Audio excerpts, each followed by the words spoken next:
So we had a cold open, but then it turned into a 6-minute rant about workplace safety.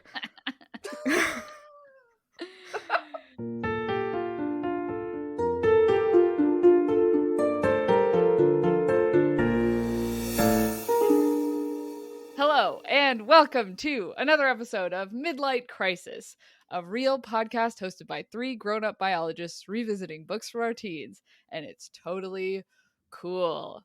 I am Sophie, one of your hosts, but today I have a randomly generated fantasy name that you can call me instead or immediately forget about, whichever you prefer. This...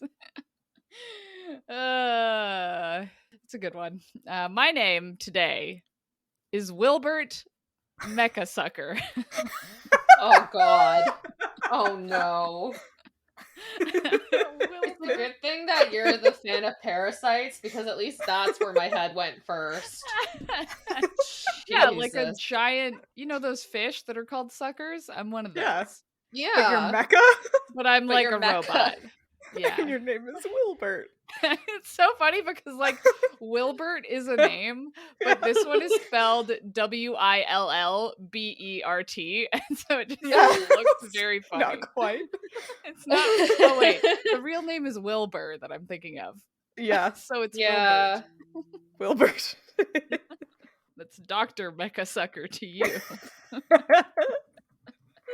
Oh my god. Anyway, who are you guys? Well, my name's Sam, and on par with everything, I can't pronounce my own name again, but today, my name is Cathlil Fish Doctor. Wow! Yeah, I don't know if I said the first name right. The last name's pretty obvious. I can't screw that up, but Cathlil? It's Kathlfle. Cathlil. Cathlil. Gosh, it's almost like these names are randomly generated. There's so many consonants.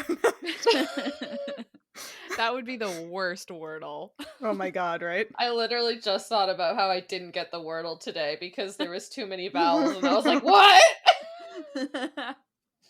Yeah, I was not happy with myself. Anyways, Hannah, who are you? Me. Well, I'm Hannah. But for today, you can call me by my randomly generated fantasy name, which is Royal Elven Ringer. Whoa!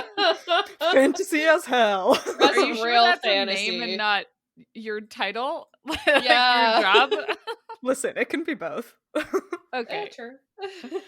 Man, there's definitely a fantasy book out there where someone's name is Royal. Like, Yeah. for sure. Oh, yeah. Yeah. This one has 2 L's on the end. Oh, yeah. Even more. Oh, They'd be even like, more. oh, his name's Roy, which is short for Royal. Yeah. Yeah, for sure. For sure, 100%. for sure. Mm-hmm. Yeah. I'm gonna write it down just in case no one's taken it yet, though. Wow, all great names. Yeah. Yeah. 10 out of 10. Well, now that we're done with that, how about we talk about the 2 chapters we read this week, which are from Aragon. Chapters 29 and 30. I'm still keeping track. Wow. Yep. I am too. I gave up after chapter 3. That's fair. Sam, do you want to go, maybe? Oopsie.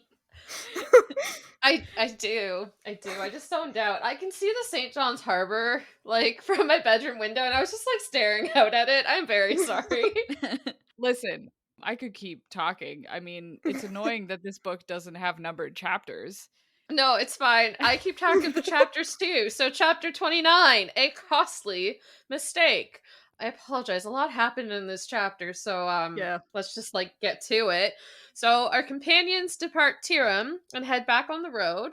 After a brief ride on Saphira, Aragon meets up with Brom again and confronts him with a number of details, including the strange coincidence as to why Brom was in Carvajal at the same time Aragon was when he found Saphira's egg, and a whole bunch of other things that Aragon eavesdropped in the last few chapters. We then find out some much-needed details on what the heck is going on in this story. Turns out the Varden and the Empire are at war. Do I know who the Varden are? No, couldn't tell you. Can't remember anything. But basically, the Empire and the Varden are fighting for control of the next generation of dragon riders. And Aragon is the first one in a long time. Then we find out that there are in fact 3 dragon eggs left, and Saphira's egg was stolen from Galbatorix.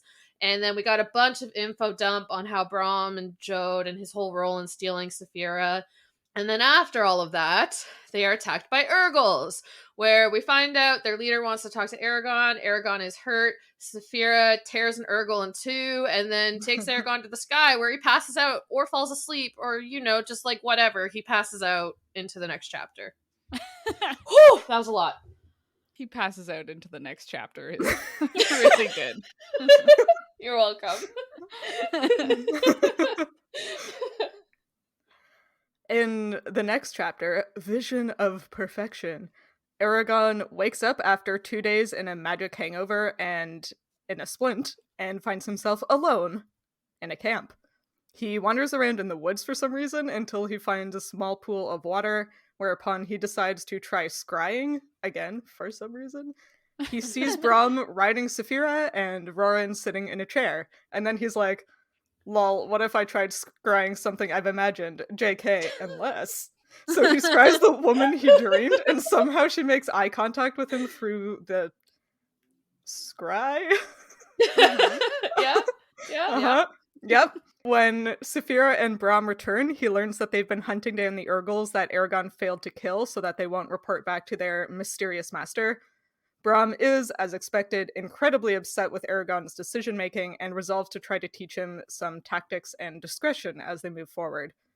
By the end of the chapter, all 3 of them are feeling pretty unimpressed with each other, but especially with Aragon. That's that. It was very short compared to the first chapter. Yeah. Oh my god, the first chapter, I kept reading it, and I was like writing the summary as I was going, and I was like, oh no, and then I had to just cut a bunch of the information out because I was like, I can't talk for this long. I can't have it be this long. The whole hour will just be Sam telling us what happened in the chapter. It was a very info dumpy chapter, which, like, grateful for. I needed to know some of this stuff because I've just been like, what? This whole time? Now I have, like, okay, I gotcha. Except I don't remember who the Varden are at all. Have they been mentioned before? Yes, and every time they're mentioned, you say the same thing. I love that for me. I love that. They've never been, like, explained. Like, no. Okay, I feel better. This moment, nobody's talked about what they are. Yeah, in the previous chapters, we find out that they're like some kind of rebel group that Braum knows about, but that's all we've known about them until now. I mean, I only read that like a week ago. I should have remembered that. I appreciate that we finally get all this information, and Braum explains that, like, the reason that he hasn't told Aragon any of this is that, like, oh, by knowing what's going on, Aragon is in more danger. And this is such, like, a common thing. Yeah. But, like, in this specific case, there's no good reason. Yeah, like, I understand Braum's reasoning that Aragon is in an extremely precarious position between these, like, mega powers in this continent and just, like, has no idea. And it's definitely safer for him to not be involved in any of that for as long as possible. But I don't really understand the logic behind not telling him any of it. Unless Braum thinks he's gonna, like, run off and join the Empire in the middle of the night or something. That's what I was thinking, because, like, the only way it makes sense is if, like, it would make sense if Aragon was like, wow, I hate the Empire. They should, if only there was something I could do, and being, like, super rash about it. Yeah. Because then, like, oh, well, then if he knew about the Varden, he might run off and join them without learning. Because Braum says he needs to learn how to, like, fight and defend himself. Because the Varden will just, like, immediately send him out to do shit that will probably get him killed. Yeah. And so I get that. But, like, Aragon specifically has spent this whole time being like, yeah, I just kind of want to kill the Rizak for revenge. And then, I'd love to just live in a normal town. He's never once been like, and I'm going to join this war. Yeah.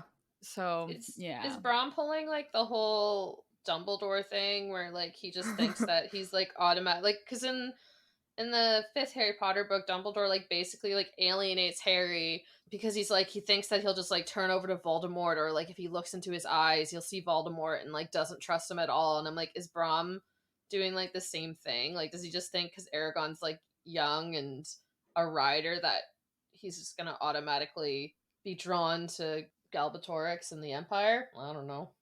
Yeah, or maybe in the same vein, it's Brom protecting the Varden a little bit, because he mentions that he is allied with them. Yeah. And, like, that's kind of the side of this whole thing that he supports.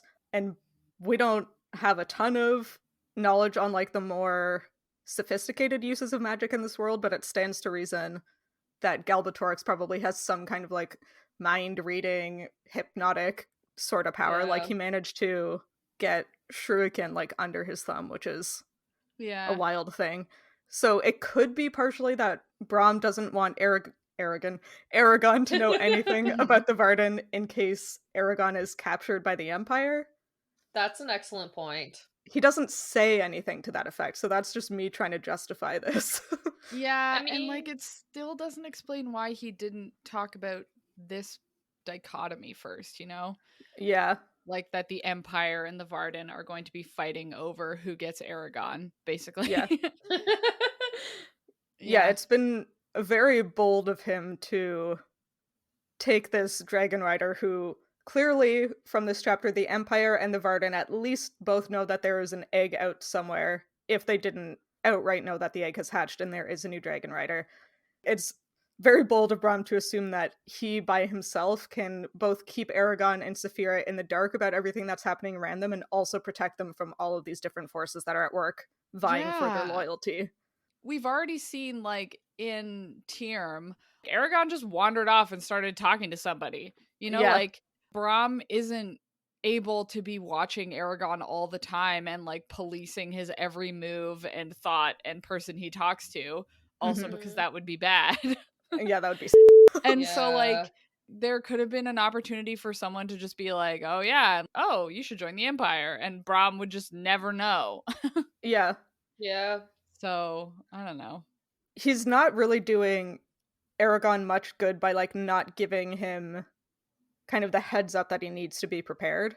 Because, like you said, someone could very easily have just, like, struck up a friendly conversation with him, made friends with him in Tyrm, and just, like, casually dropped, like, the Varden thing until they managed to, like, get Aragon on board with whatever this guy's ideals were, right? Like, Aragon doesn't know he needs to be aware of people trying to use him. Yeah. Because he, like, okay, it's kind of wild. He specifically is like, oh, it's incomprehensible to him that so many people could be interested in him and Saphira. And I'm like, A, that doesn't make any sense that you would think that. B, like, yeah, if he doesn't understand that, like, he is a key piece, then, yeah, he's not going to be suspicious of strangers, or, like, he's going to take people at face value. Yeah. Well, and he's, like, never really left Carvajal before, right? Yeah, and he's 15. Yeah, it's very, like, again, Luke Skywalker. It's just, like, this protected farm boy who doesn't really know anything about the rest of the universe, who suddenly becomes, like, a major player in it. It's like, you need to give him the information so that he can protect himself. Yeah.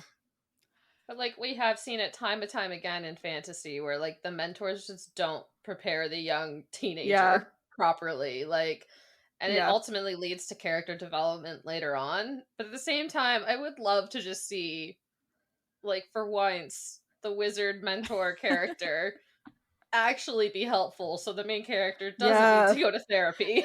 Imagine you read a fantasy book where the main character, like, gets found by this mystical tutor at age 15, but then does not start the adventure until he's, like, 30, and he's, like, fully trained. Exactly! Solid in his mental health. He and his dragon fully on the same page. Never can have a miscommunication.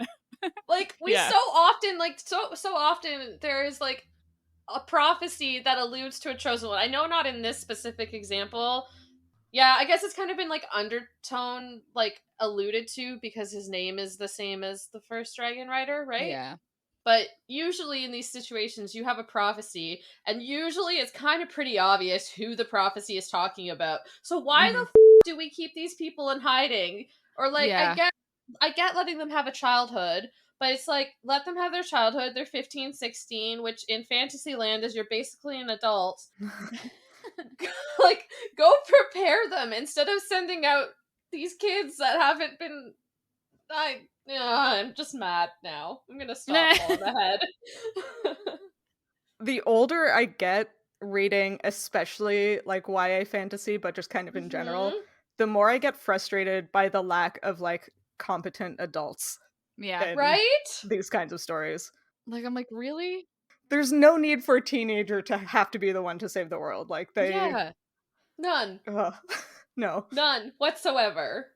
No, like, Brom should be giving Eragon as much information as possible, trusting that, like, he's going to be able to deal with it and that he needs to know it, rather than kind of holding things back and only giving it out piecemeal. Yeah. We do get all of this information in this chapter, but Brom still doesn't tell Eragon, like, who everybody involved is. He doesn't tell Eragon how or why he got involved in any of this, or how or why he knows anything that he does. I feel like it's pretty obvious at this point. Yeah. But I also know, so I have a bit of a skewed perspective. But yeah, like, he's still holding back things that could be very important for Eragon to know. If, for example, if anything were to happen to Brom, like maybe these Urgles. Yeah. Yep. But seriously, and like, back to my point where I was saying, in a lot of medieval fantasy especially, which I'm considering this is very European medieval fantasy based, a lot of the time 15, 16 is considered an adult because people at that time were only living to like, what, 30, 40? So it's like, why are we still treating him like a child, even though he is very much acting like a child, or a teenager, I should say. But it's like, at this point, you should be trying to get him to the point where he should be. So educating him, like telling him these things, giving him proper mentorship. Because proper mentorship, everybody, is very important in the development of a young person's mind. Mm-hmm. Yeah, well, to support your point, they did say, I believe in the first or second chapter of this book, that in Carvajal, at least, 16 is considered an adult. So Eragon is on the cusp of adulthood in his society. Yeah, like, and like age usually aside. these books too, because normally I'm reading from a female protagonist. Like usually at this point they're getting married off, or like the boys have jobs already, or like that's it. That's the age at which like you're basically entering society. So it's not really an excuse for Brom to still be treating him like a child. And I've said it many times, I just don't like Brom. He's a very bad mentorship, and maybe it triggers me. Bad mentorship, bad mentor. Yeah, I can't imagine why that would bother you. Maybe I'm just triggered. I don't know, but ugh. I mean, to counteract that, in the same chapter, Eragon also does see a stream, try to jump over it, falls and breaks his wrist. True. This is a point. Which is a very 15-year-old thing to do. Maybe if he had better mentorship up until this point. And like, you wouldn't try and jump across a stream and immediately fall over. I mean, it's Eragon, he totally would. He definitely would. Okay, fair point. Well, there was an mildly interesting dragon biology related to that moment. Yes. Mm-hmm. Which was, I mean, it's not really interesting dragon biology moment. So Eragon jumps over a stream, whatever. Not a whole river. I think. That's pretty big. A creek. He jumps over it and then immediately falls over and breaks his wrist. And Saphir's like, I'll come get you. And he's like, no, you won't be able to fit through the trees with your wings. So this is important for, where the dragons might be naturally located. I guess they aren't really forest dwelling, huh? I guess not. Not. I would assume no. No. If you can't make it between trees because your wings are 100 feet long, I'm guessing you don't belong in a forest. Yeah. Unless it's one of those like crazy old growth forests, but like sized up for fantasy. Yeah, maybe. Like one of those, what are they? Sequoia? Yeah. Yeah. The redwoods, Mm-hmm. the big trees. Those ones. Yeah. I found an interesting part of dragon biology in this chapter that wasn't that. I think, yeah. Yeah, which is at the beginning of the chapter when they leave Tyrm, Eragon immediately calls Saphira and like jumps on her back, and they hang out for a while. And they're both very excited about it, and Saphira bugles. Oh. The only animal call in like real life that is described as a bugle is a bull elk. Oh. Which is an absolutely bonkers sound. I'll see if I can like find a clip to stick in here. It sort of sounds like if a loon was gargling a chainsaw. Oh god. Oh my god!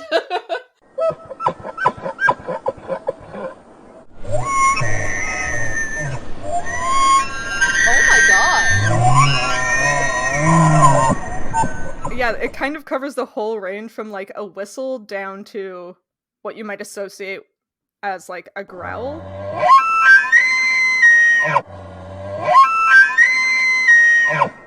That's wild. So we have that as something that Saphira apparently does. Or she actually sounds like a bugle.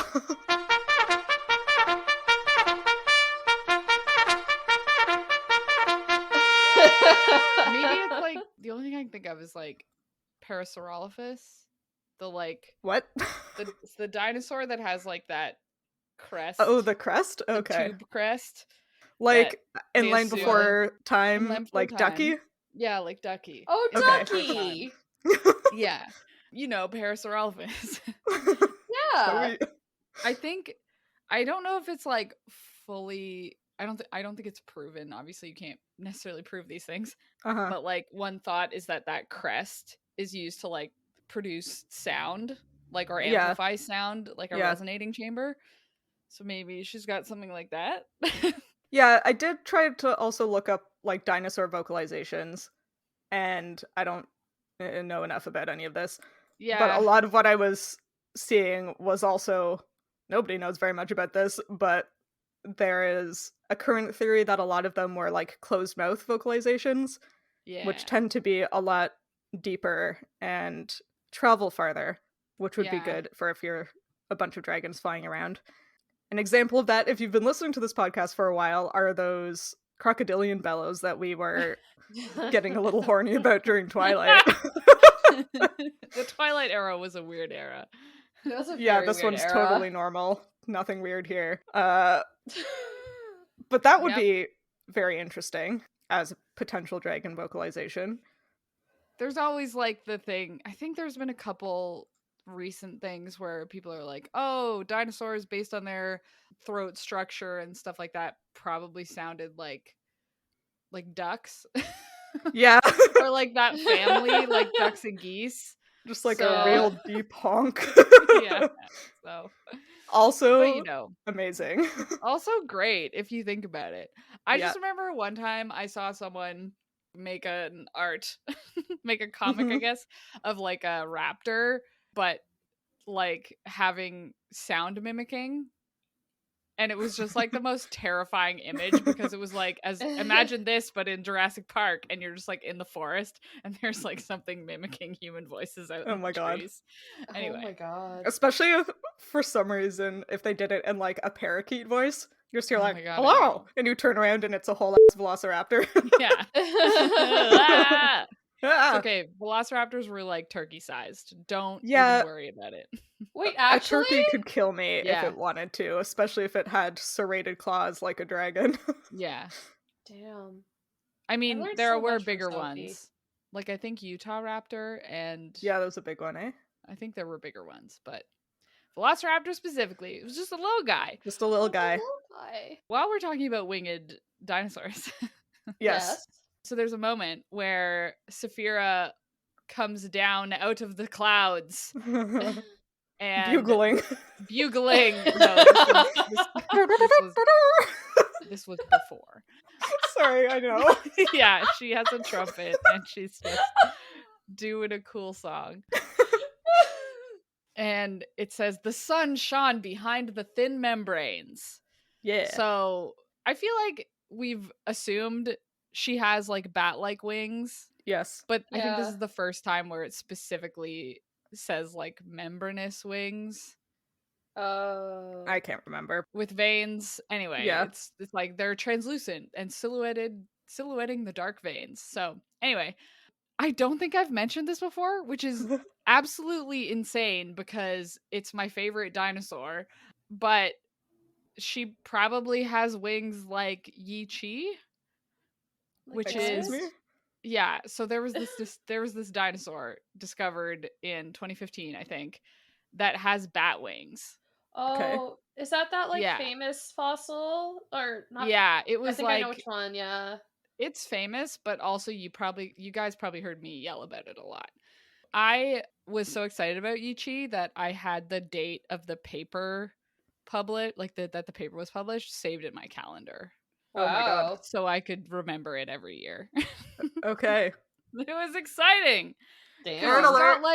He's got like feathers. And then he's got like bat wings coming out of the feathered wings. Yeah, I know exactly which one this is. Yeah. I have no idea what you're talking about. Let me just try to Google this. When you see it, Hannah, you'll know. It's this thing. That guy. Oh, it's so cute. Yeah, and then in so that was like the first one ever found with that. And they don't have like, so bird wings essentially are like all their fingers are basically like fused together. And then the feathers come like down out of the fingers and the hand and the arm, the forearm. That's how their wings are formed. Okay. And with bats, right, it's like the extended fingers open up, and that's how they make the bat wing. And in Yi Chi, it's like the 3 first fingers are still kind of like fused but elongated. Mm-hmm. And then they have like this bar coming out of their wrist that probably like holds the membrane open. Interesting. Yeah. And in 2019, a second species, or I guess a new genus, called Ambopteryx was also found to have like these bat-like wings. Cool. Huh. Yeah. Which is fun. Yeah, that is. And so like they are reptiles. They're not birds yet. They're still like dinosaurs. So this could be sort of the kind of wing that Saphira has, or like an evolutionary path. Yeah. Yeah, that's really interesting. Mm-hmm. One of the things that I liked about this explicit description of how Saphira's wings have these translucent thin membranes is later in the chapter when they have a frankly kind of hilarious miscommunication, and Eragon tells Saphira to protect Brahm, and she doesn't explain to Brahm why she has suddenly like pounced on him and ensconced him in her wings. The way she has decided to protect him is to like make a tent around him with her wings, which is an amazing image. Like, I love the visual of that. Mm-hmm. Except I feel like her wings are probably like the least protective part of her. Yep. Like, they're just these, like, the sun makes them translucent. They're so thin. Yeah. They're so thin. Because they gotta, fold up and stuff. Yeah. Funny. Yeah. Oh my gosh, that was such a good scene. It's like, I don't know if we mentioned this. I'm skipping forward a little bit. But like when Eragon breaks his wrist, it's because he's jumping over to look at a track and realizes that it is the track of an Urgle boot, which he recognizes from Yazuak. And he's like, oh my god, Saphira, there are Urgles here. Protect Brahm, I'm coming back. So he like comes back. Saphira is diligently protecting Brahm and almost takes Eragon's head off with her tail. Yeah. And he's like, ah, you almost killed me. And she just goes, oops. Sorry. And Brahm is in there like, what's going on? Your stupid dragon won't let go of me. Yeah, oh my god. And like, that is the first time of many times that just nobody tells anybody anything. Yeah. In this chapter. Like, oh, it's so infuriating. Oh my god, is it infuriating. Like, like, Saphira, in this specific instance, Saphira doesn't tell Brahm why she's protecting him. And it's like... Or that Eragon's hurt himself. Or that Eragon's hurt. Like, it would take 2 seconds. Like, clearly Brahm's like, oh, she won't listen to me. So clearly Brahm is talking to Saphira. But Saphira isn't like, oh, Eragon saw an Urgle footprint. Yeah. What the Well, Aragon and Brahm have talked to each other mind to mind before. Like, Aragon could also have told him himself. Yeah. Why don't people communicate? Yeah, and then when Aragon is like passed out, to jump ahead again, sorry. When Aragon's passed out, Saphira and Brahm are out like quote unquote cleaning up the mess he made by not murdering all these Urgles. And Saphira doesn't once mention that the Urgles already knew who Aragon was. Yeah. Which is pretty important. It's been 2 days. Yeah. And also, Aragon is awake by himself with no idea where anyone else is for hours. He doesn't reach out to her, and she doesn't reach out to him to be like, hey, what's up? Right? Yeah, it's a little odd. And like, yeah, it's just there's so much, like, Aragon also doesn't tell Brahm at the beginning that he met a werecat. You know, he just like he starts asking Brahm what a werecat is, but doesn't say anything about it. And then Brahm's not telling Aragon the whole story. Like, these chapters are just like, oh my god, just talk to each other. I cannot handle. No, me neither. It drives me bonkers.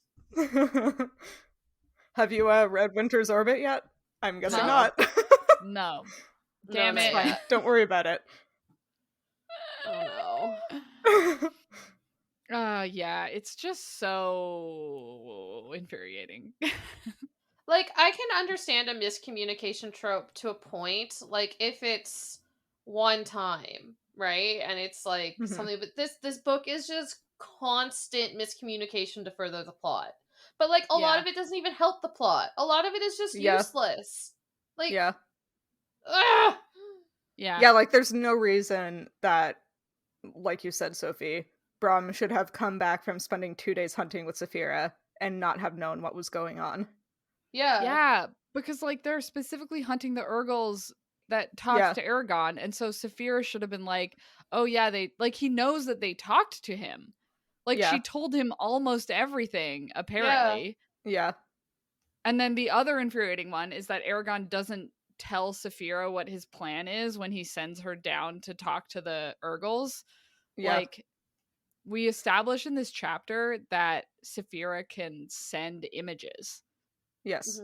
Like, Saphira sends an image to Aragon of her tearing apart the forest to come get him when he breaks his wrist. So, like, he's like, hey, land in front of the Urgles. And she's like, what? And he's like, I know what I'm doing. There isn't time for me to explain. Go.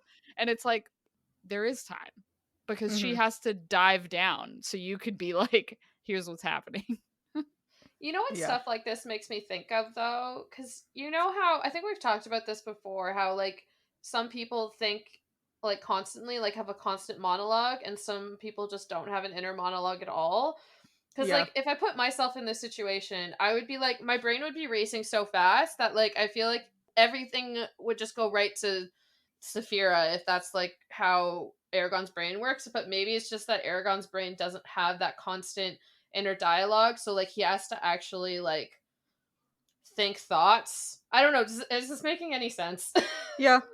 Because it's like I feel like my brain goes at like 100 times speed, right? Like if something's happening, I have like a constant thought process going on, like constantly switching between like different thoughts or whatever. But if someone doesn't have that inner monologue, like to actually like think a thought at something probably would be a big distraction for them. Yeah, I find when I'm in sort of crisis situations like that, I have an extremely difficult time articulating what I know I need to do, because I don't think in words a lot of the time. Yeah. So, like, I've been in situations where someone would ask me what they need to do, and I just, like, I can't figure out how to make the words because I'm too panicked about the thing that's happening. Like, I have in the fight, flight, freeze thing, I'm very much freeze, where everything just kind of stops, and then I have to focus all my energy into, like, either one action, like, either thinking, talking, doing. Yeah. So I have historically had a very difficult time articulating in an emergency or surprise situation. So it could be that Aragon has a similar kind of reaction where it's just like, nope, go. Like, I can't explain what I need to do, just go. Yeah. Maybe. Well, I feel like that's being kind of generous, though. Well, I think it makes sense, though, because it's like, See, I have the similar where it's like I usually can't articulate verbally what I need, but in my brain I'm constantly I'm going through like I need to do this, I need to do this, and this. But like to say it out loud is a big effort for me. But in my brain I know exactly what needs to happen. I know exactly what I need to do, and like I focus in on it.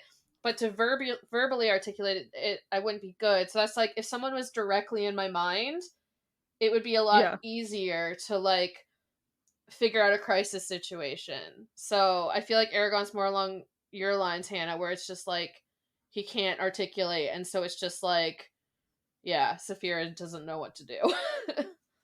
The only thing is that it's in this chapter. I don't know where it is, but there's a part where he says like when they're mentally connected, it's impossible to keep anything from her. Yeah. Like he specifically says that. Yeah. But it also seems that projecting, it's something he has to like actively do. Yeah. But then in other moments, like Saphira knew he broke his wrist the instant he did it. You know, like it's just weird. Yeah, it's very strange that Saphira didn't know his intention. Yeah, and I think it's just there's not much logic to the mind reading. I found the part. Okay. It's when Aragon was riding Saphira, and then he's like, "Oh, do you mind if I get back on the horse?" And then it says like he had decided to question Brom further about his past, and then Saphira says, "No, but tell me what he says." And it was Aragon was not surprised that Saphira knew his plans. It was nearly possible to hide anything from her when they were mentally linked. And so like it doesn't make sense that she wouldn't know what his plan was. Yeah. I'm inclined to think that this is poor writing more than anything else, if I'm being completely honest. Yeah. I agree. But yeah, there's no reason she shouldn't have known his intention. I think you could explain it with the whole like thinks in full sentences, doesn't think, like that whole thing, but with what you brought up, Sophie, like he hasn't established that. It is just poor writing. It's just like, why wouldn't she know? We can try to make sense of it as much as we would like, but like I think it does ultimately just come down to Pellini did not think this through. Like, because it sort of reads that like, okay, well, by this logic, Saphira did know, but then she's pretending she did it so that Aragon gets all the heat and she doesn't get any of it. And it's like, well, that's But I mean, between two teenagers, that is not an uncommon thing to happen. But like, no. Well, and she's so arrogant. Oh, so arrogant. Yeah, so I would totally believe that. They're trying to make Saphira into this like, wise elder, you know, who's like teaching Aragon stuff. And it's like, I would have almost liked this scene more if they both got into shit with Brom, you know? Yeah. Yeah. Like, Saphira doesn't have to be infallible to be, like, a good dragon. Like, dragons don't have to be infallible. I mean, I said it before. She has her problems. You mentioned Dumbledore earlier. I feel like this is kind of the same kind of thing where Dumbledore is presented in the books as this, like, almost like infallible, mystical, like perfect leader of a person when he's clearly not. And it seems like we're kind of getting the same thing where like it seems like the intention is to portray her as like a very smart, wise, capable ancient being, when really it would probably be both more interesting and more accurate if they like kind of leaned into the fact that she is like a shitty, arrogant teenager who thinks that like because she has whatever dragon knowledge and because she's the only dragon in the world or whatever, that like she thinks she's the shit, but she's not. Yeah. Yep. Exactly. Because then you could get into her growth of like, oh, something terrible happens and she like gets humbled and has to grow from it, you know? Like, yeah. Or like dragon doubles deserves down. Character development just as much as the teenage boy. Exactly. Like, Anyway, speaking of poor communication, I realized we all kind of like about the Urgle scene without actually explaining what happened. Oh, so maybe we should do that. Maybe. Yeah. Aragon finds this Urgle track, gets back to Brom and Saphira, almost gets decapitated, and then tells Brom what's going on, and Brom says like, okay, pack up, we gotta leave. They're probably hunting us, we gotta go. Aragon rides on Saphira because Brom says he'll be safer there, and they kind of try to outrun these, it sounds like 2 hunting parties of Urgles, until one of them is on the verge of overtaking Brom and the horses, and Eragon decides, like, get down there, we need to protect Brom, like, go land in front of them. He has this confrontation with the Urgles. They tell him that their master wants to speak with him. Eragon is like, paraphrasing, "F you and your master," and then tries to kill them with or tries to throw them with magic, pardon me. He actively does not try to kill him, and that's when he passes out. Mm-hmm. So he has this, like, whole conversation with the Urgles of, like, they want him to come with them because their master's, like, the ruler of all of the skies or whatever, and Eragon's like, nah. But it's very clear that the Urgles know exactly who he is, and it's very clear that they're working for someone powerful. So that's where a lot of our ire came from. Brom and Saphira not talking to each other for 2 days. Yeah. It's also like, again, it's just one of those things that's like, isn't this obvious? Like, they're like, gosh, I wonder who's running the Urgles. Could be anybody. And then Brom specifically is like, well, you insulted them. Congratulations. You just made enemies with one of the most powerful beings in Allegasia. It's like, okay, so you suspect it's Galbatorix, right? Like, I wonder if this is, like, Eragon being sort of an uninformed, unreliable narrator, where Brom clearly knows that the Urgles are working for Galbatorix, and maybe Eragon just hasn't put it together. True. Yeah, but Brom is like, oh, they have some sort of leader now, huh? And then the next sentence, congratulations, you just made enemies with one. It's like, who? Yeah, good point. Also, Brom assumes it's a him, and I just... Everybody in this book is a man. Oh, yeah, that's true. Everybody in Allegasia is a man.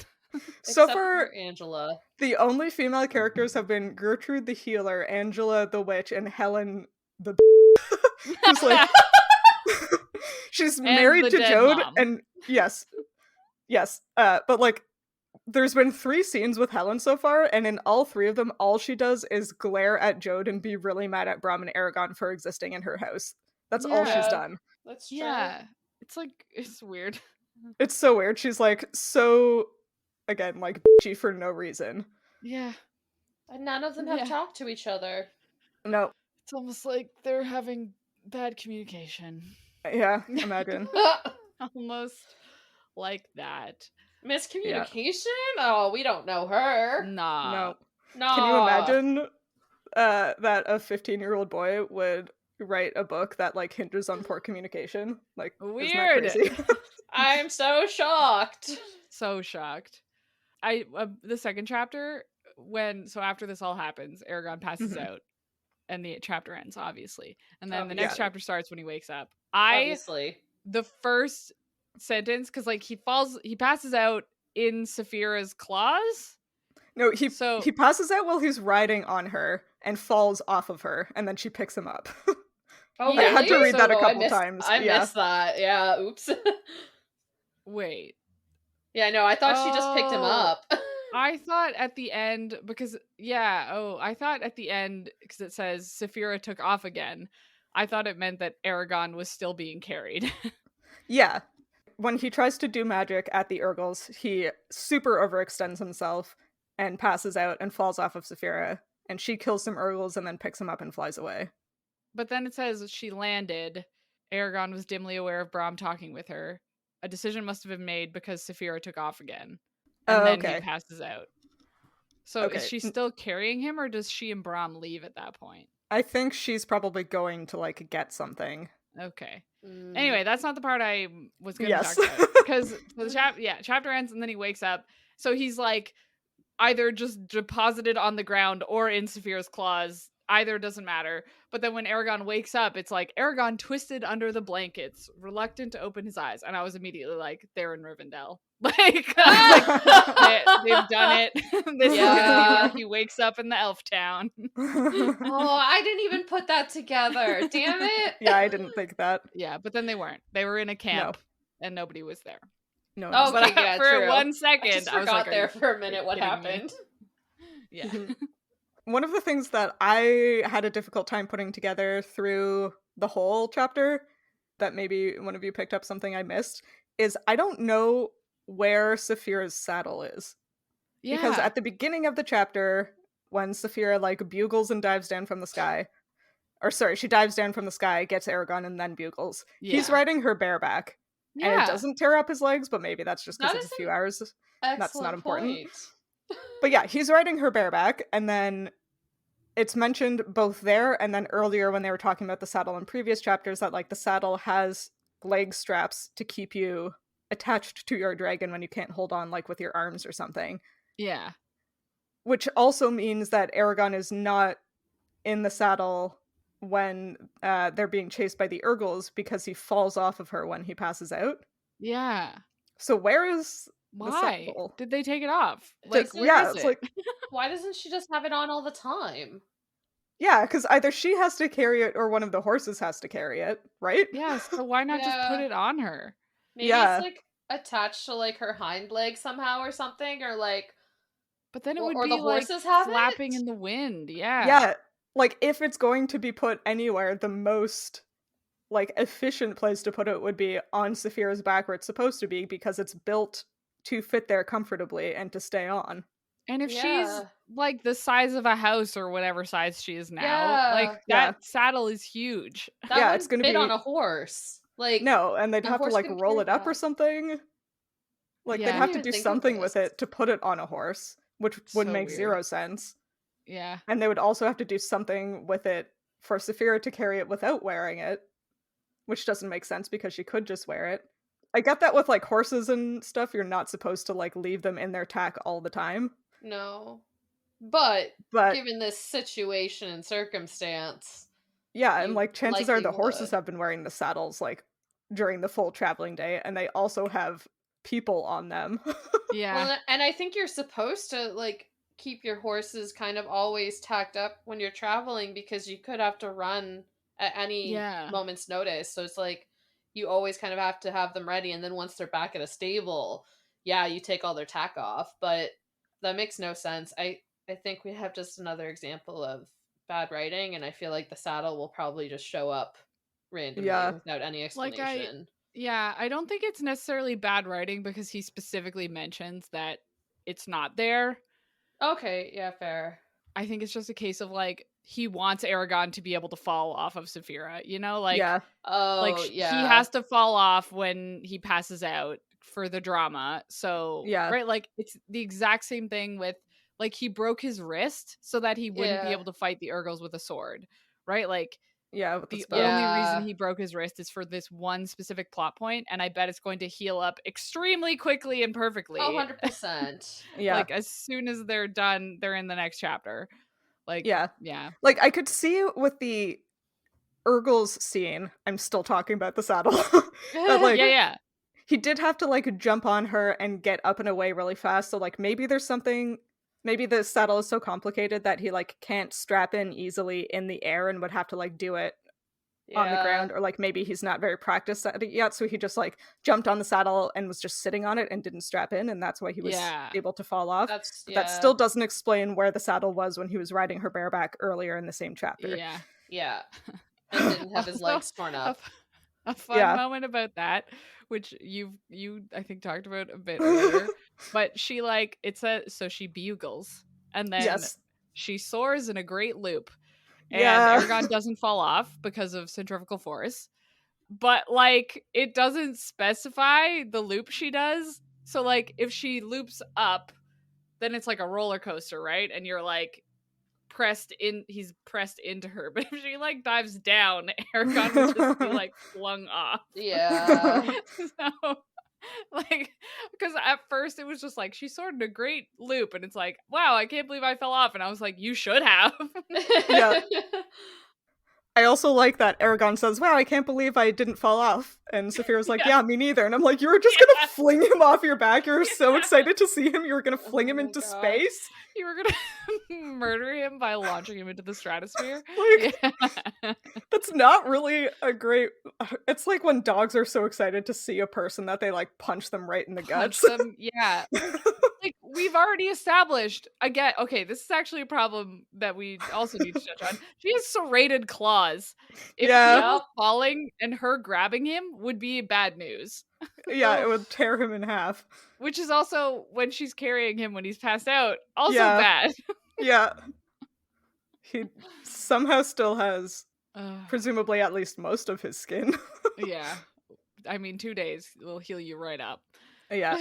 Also, does Brahm not know any healing magic that he could teach to Eragon or Saphira to heal his broken wrist? Yeah. I guess not.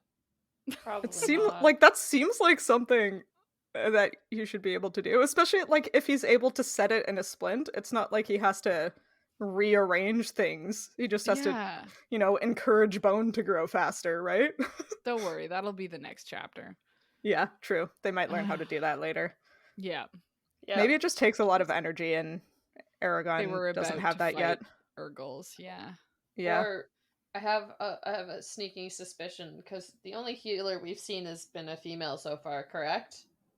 Oh, we gotta wait until another girl shows up. That's what my healing vibe magic is telling gendered. Me. Yeah. Sure. It's very Avatar: The Last Airbender. Yeah. Only women can learn how to heal. Maybe Paulini will prove me wrong, but so far his only female characters he's written have been very stereotypically written. So I mean, other than Angela, none of them have gotten more than like a line. So exactly, it's hard to say. Saphira doesn't count because she's a dragon. Yeah, no, she doesn't count.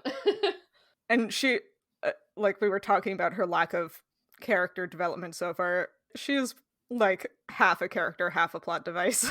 Yeah. Oh yeah. Her personality changes as it needs to. Yes. Yeah. Hopefully it'll solidify. I mean, she is still only like 6 months old. A baby. She's an infant. Baby. Yeah. Well. Yeah. Right. Should we talk about this scrying thing? I was just about to say that. I kind of wanted to. Let's real quick. We'll real quick talk about the scrying. Listen, after Twilight, I loved that there were actual rules to the scrying, and they were stuck to. Yes, true. Until... Until he scries the hot girl that he saw in his dream and was able to see all of her surroundings, even though he's never seen any of the places that she's in. See, but he saw them in his vision. So he has seen them, but see, the problem is that then the vision doesn't make sense because the vision breaks the rules. Yeah. But it's his soulmate, guys. It just makes sense. It's a soulmate. No, what I found interesting was that you can only see the target of what you're scrying, provided that you have seen it before. Yeah, I like it. And so, yeah, it was like a bit weird that when he tries to find Saphira, he also sees Brahm. Well, he's seen Brahm before. Yeah, but he's not looking for Brahm. He's physically touching her, though. Well, like, my understanding of that was he sees, like, he's looking for Saphira, so he can see Saphira, and he can see things around Saphira that he has seen before, was kind of how I interpreted it. Okay. And because Brahm is with Saphira, he can see him also. Okay. I guess that makes sense. Yeah, because he, like, then looks for Roran, and... can't see anything except for Roran, who is sitting in an invisible chair, which is a delightful mental image. Yeah. Just doing like the most hardcore squat. Yeah. Looking so relaxed in that squat. I mean, apparently he has new lines on his face, so Roran's definitely being held prisoner somewhere. He's going through it. Yeah. I mean, or he's, having a hard time because his father died, his house burned down, and his cousin, who is basically his brother, is just missing. Yeah. Is this a thing where everyone thinks Eragon did it? Is that what's happening? Do you think people are doing that? Oh, maybe. Maybe. Probably, because it's a classic. Yeah. Anyway. And then, there was also the wildest line before he scries his girlfriend, his dream girlfriend. Yeah. Where he's like lead up to trying to scry his vision is like, what if I tried to scry something I created with my imagination or saw in a dream? Perhaps I'd be shown what my own consciousness looks like. What does that mean? What is that sentence? Literally, like what? What? What? What's your Have own you seen that consciousness? before, Aragon? What? Like, does he mean his soul? Like his ghost? What? Or like his brain? Like, is it gonna show Yeah. him his brain? It's such a wild sentence. Yeah. I saw a tweet the other day that was like, the gist of it was, you shouldn't be stressed about things because you are just electrical meat and that's crazy. Yeah. Yeah. Was Aragon expecting to see something physical or metaphysical? Yeah. Was he trying to see the meat or the electricity? His like ba or whatever the ancient Egyptian thing is. Sure, I'm yeah. going to view the parts of my soul. So crazy. I don't even know what. No. It would be fun to be able to like replay a dream when you're awake and can like conceptualize all of the weird that happened. I had a great dream last night that I would love to watch again. You're like, this was amazing. It was about D&D, and even in the dream, after it ended, I was like, I like woke up from the dream into another dream, because that happens to me all the time, and I was like, that was the coolest dream I've ever had. I need to tell our DM. It's important. It is important. I know. I don't know what it is. Sometimes I just like have full high fantasy dreams. Like I'm just like, I am the chosen one and I've inherited a country and I have magic now. And it's like, what? So good. Huh? I get ones where I discover that I could fly the whole time. And those are my favorite. Those are good ones. Anyway. Good dreams. Damn. Oh no, most of my dreams are ones like, oh, you got shot and someone's chasing you, but you have to just like figure it out and no one will help you. Hannah, you need to stop like listening to true crime. Anyway, I think we're done talking about this chapter. Yeah. I don't know. Aragon sees a girl and she looks back at him, and that will probably. And then she trembles and collapses limply. So, you know, just a regular woman. But she looks at him while he's scrying. Like, what the hell? How does that even work? Do his eyeballs appear? Like, did she, like, look along his, like, astral projection thread and was like, aha, magic. Yeah, I mean, like, it's so weird. Anyway, I'm sure that will come up later. Oh, yeah. Yeah, but I think that's all the things I had to say. Mm-hmm. So let's guess what's going to happen next. Woo! So the next two chapters are called Master of the Blade and The Mire of Drasleona. So, I mean, I think we've already guessed the next one because Aragon's wrist is going to somehow magically heal super fast, and then he's going to become the master of his sword. What if he has to fight with his left hand? Yeah. Oh, yeah, that's a classic. He has to learn how to fight with his left hand. Yeah. Or, like, he did say when he fell and broke his wrist, he was like, oh, I wish I had my sword because I can't use a bow one-handed. So maybe because his wrist is broken, he's gonna have to learn how to sword fight better. Is he gonna just be magically ambidextrous? Yeah, I don't know which wrist was broken, actually. Me neither, but I assume it was his dominant hand because that's usually the one you reach out with. Yeah. That's a good point. And I'm also assuming he's right-handed. Yeah. Yeah. We're making a lot of assumptions. We are. Yeah. He broke one of his wrists and he's gonna have to sword fight with the other one. Yeah. Okay. And be really good at it. Yep. And then I'm assuming in the second one they go to maybe a mire in Drasleona. Yeah, near Drasleona. They're gonna get to Drasleona real fast considering how long it took them to get to Tyrm. Oh my god, I know. Which, I mean, is fine. Like, the trip, it did drag on a little bit, their first trek to Yazuak and Tyrm. Is it because Saphira was with them? No, that was actually unintentional, but I like it. Really dragged on with the dragon. No, when you reacted, I was like, slowing them down. It's like, geez, Sophie, I'm like, why are you? Oh, I made a pun. Oh, fun. Anyway, we got it. Is a mire like a swamp? Yeah. Cool. Okay. I didn't know that. I'm learning as the resident expert of various swamps. Of swamps. Yes, the swamp witch. Yeah. Swamp witch Sophie. Swamp witch Sophie. Great. Yeah, that's what's going to happen next. Oh, yeah. I was like, what do we do after that? We talk about what else we're reading. yeah, I haven't been reading as much because I've been doing work that does not allow audiobooks, but I'm currently reading I think I've mentioned it before, a nonfiction called The Art of Naming. It's a book about like scientific names and how they happen sometimes. Nice. Yeah.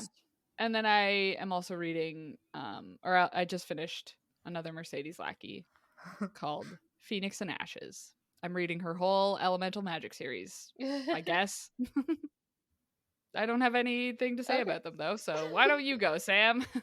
My currently reading list is an absolute disaster because I literally have a book on the go in every type of media. So the audiobook I'm currently listening to is Bones of the Past, which is the second Forging Hephaestus book by Drew Hayes. Oh yes, God, Sophie, I started listening to it. Wow! It's so good. And then on my Kindle, I am reading a rom-com, which is a lot like Adios by Alexis Daria, who's the author of You Had Me at Ola, which was a popular book talk book for a while there. And then I'm physical/audio. I started listening to Spinning Silver and had no freaking clue what was going on. So I'm going to try reading it in physical copy now and see how that goes for me. And yeah, and I finished one novella, which was Stuck With You by Ali Hazelwood, which is the second STEM novella in her series, and it was very cute. I recommend. So yeah, that's my chaotic currently reading list. Hannah? I listened to 2 audiobooks since we recorded last time and haven't started a new one yet, so I'm not currently listening to one. But I listened to Love and Other Disasters by Anita Kelly, which was a romance novel about a woman and a non-binary person who fall in love on a reality cooking show. It was pretty cute and a lot sexier than I was expecting it to be from the cover.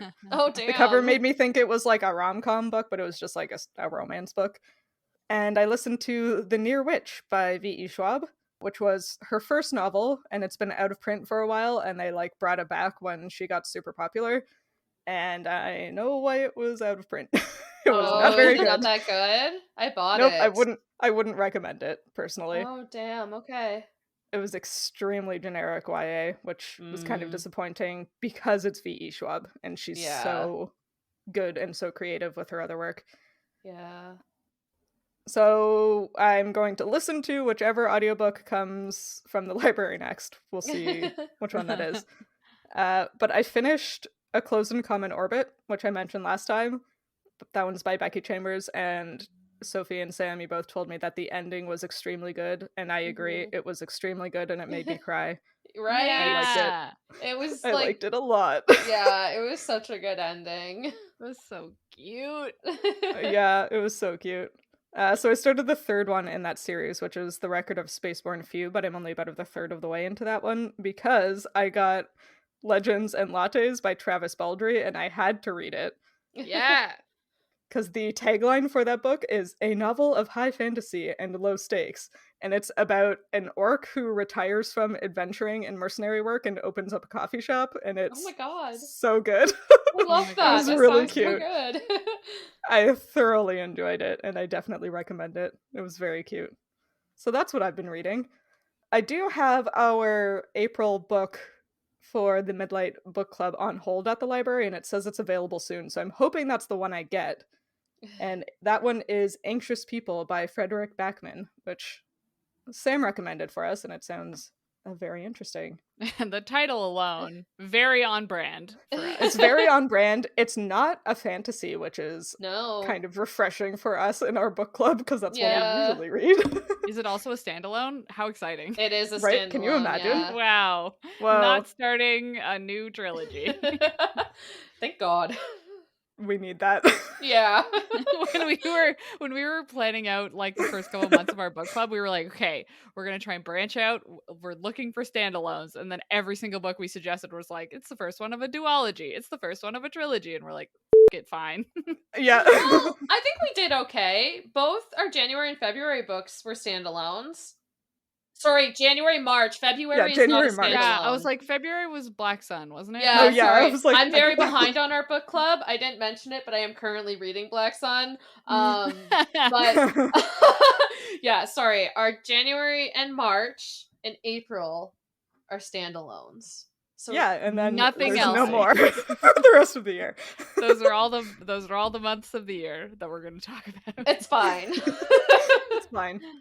Listen, who doesn't like to start a new fantasy trilogy every single month? Yeah, exactly. Yeah. It's fine. It's fine. Listen, we gotta stop picking books where the other books aren't out yet. Yeah. I'm gonna die. Yeah. Okay. We went on a really long aside about fantasy trilogies, but if you liked this chapter of Midlight Crisis, consider rating and reviewing us on Spotify or your podcatcher of choice. You can talk to us and find fun-related content on social media. We are at Midlight Pod on Facebook, Instagram, Twitter, and TikTok, and all chapters of the show thus far are available on our website, midlightpod.podbean.com, and on YouTube. And Brom has some words about how we feel when we read books this way. It's not as bad as I thought. It's worse. It's so much worse. So much worse. Do you think I would ever have noticed that Saphira's saddle was missing if we just read this book like a normal person? Absolutely not. No. And yet, here we are. And yet.